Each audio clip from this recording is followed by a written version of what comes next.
Hi friends, welcome to my channel. It's me Manthra. இன்றைக்கி நம்ம சேனலில் பாதாம் ஹல்வா தான் பண்ண போகிறோம். வாங்க எப்படி பண்ணுறதுன்னு பார்க்கலாம். இங்கே நான் 250 கிராம்ஸ் பாதாமை ஓவர் நைட் சோக் பண்ணி பீல் ஆஃப் பண்ணி மிக்ஸி ஜாரில் ஆட் பண்ணியிருக்கேன். நீங்கள் பாதாமை சுடு தண்ணியில் ஊற வச்சுக்கோங்க, ஈஸியாக இருக்கும். இப்போது இதில் 150 ml நம்ம பால் ஆட் பண்ணிவிட்டு கிரைண்ட் பண்ணிக்கலாம். கன்சிஸ்டன்சி பேஸ்ட் மாதிரி வரணும். தேவைன்னா இன்னும் கொஞ்சம் பால் ஆட் பண்ணிக்கோங்க. இப்போ கடாய் ஸ்டவ்வில் வச்சுட்டு ஹீட் ஆனதுக்கப்புறமா இதில் இப்போ நம்ம 2 டேபிள் ஸ்பூன் கீ ஆட் பண்ணிக்கலாம். கீ மெல்ட் ஆகட்டும். கீ பார்த்திங்கன்னா இப்போ மெல்ட் ஆகிடுச்சு. இதில் நம்ம அரைச்சி வச்ச பாதாமை ஆட் பண்ணிக்கலாம். இதை நம்ம ஃபைன் பேஸ்ட் இல்லாமல் கொஞ்சம் அப்படியே அரைச்சிக்கணுன்னா நடுவில் சாப்பிடும் போது பாதாம் கடிக்கும்போது நல்லாயிருக்கும்.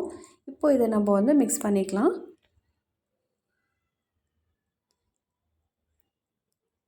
இதை பார்த்திங்கன்னா நீங்கள் கண்டினியூஸாக ஸ்டிர் பண்ணிகிட்டே இருக்கணும். லோ ஃப்ளேமில் பண்ணுங்கள், அப்போ தான் அடி பிடிக்காது. இதுக்கு நீங்கள் நான்ஸ்டிக் கடாய் யூஸ் பண்ணிங்கன்னா உங்களுக்கு ஈஸியாக இருக்கும். நீங்கள் இப்போது கண்டினியூஸாக ஸ்டிர் பண்ணாமல் கொஞ்சம் விட்டால் கூட இது அடி பிடிச்சிடும். ஸோ அதனால் பார்த்துட்டு லோ ஃப்ளேம்லேயே கண்டினியூஸாக ஸ்டிர் பண்ணுங்கள்.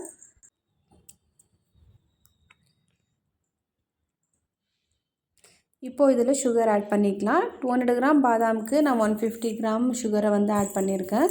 நீங்கள் இன்னும் சுகர் பிடிக்கும்னா இன்னும் 2 டேபிள் ஸ்பூன் எக்ஸ்ட்ராவாக ஆட் பண்ணிக்கோங்க. இப்போது சுகர் மெல்ட் ஆகிற வரைக்கும் நம்ம இதை ஸ்டிர் பண்ணிக்கலாம்.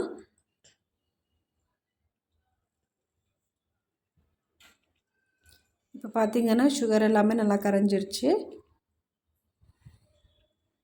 இப்போது இதில் நம்ம கீ ஆட் பண்ணிக்கலாம். நான் இங்கே ஒரு 3 டேபிள் ஸ்பூன் கீ ஆட் பண்ணியிருக்கேன். கீ ஆட் பண்ணதுக்கப்புறமா மறுபடியும் நம்ம கண்டினியூஸாக மிக்ஸ் பண்ணிக்கலாம்.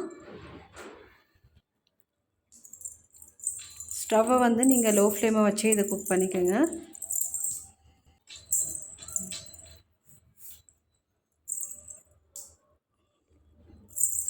மிக்ஸ் ஆனதுக்கப்புறமா இப்போ நம்ம குங்குமப்பூ ஆட் பண்ணிக்கலாம். குங்குமப்பூவை நான் பாலில் கரைச்சி வச்சுருக்கேன், அதை ஆட் பண்ணிக்கிறேன்.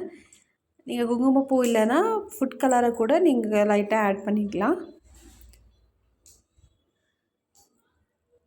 ஸோ இதோட கன்சிஸ்டன்சி பார்த்திங்கன்னா நெய்யெல்லாம் பிரிஞ்சு வரணும். இப்போ நெய் பிரிய ஸ்டார்ட் ஆகிருக்கு. இன்னும் நம்ம ஒரு 2-3 மினிட்ஸ் இதே மாதிரி நம்ம ஸ்டிர் பண்ணிகிட்டே இருந்தோம்னா நம்மளுக்கு ஹல்வா ரெடி ஆகிடும்.